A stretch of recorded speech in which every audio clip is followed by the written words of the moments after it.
చెప్పండి. మీ బ్యానర్లో ఇప్పటి వరకు చాలా డిఫరెంట్ ఫిల్మ్స్ వచ్చినాయి, ఒక్కొక్క జోనర్ టచ్ చేసుకుంటూ వచ్చారు. ఈ పర్టికులర్గా దిస్ టైం ఎంటర్టైన్మెంట్ అని ఫిక్స్ అయ్యారా ఈ కాంబో ఈ స్టోరీ చెప్పినప్పుడే? అంతే కదండి, ఎంటర్టైన్మెంట్ నచ్చి ఈ సినిమా చేశాను. So entertainment genre.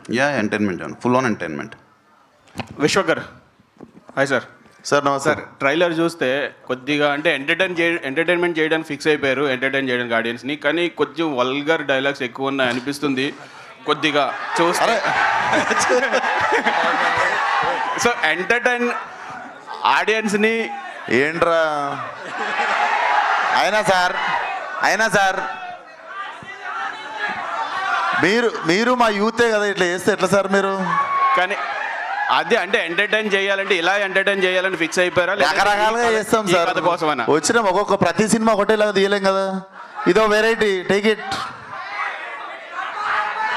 చాలా శుద్ధపూసున్నారు మీరు కదా.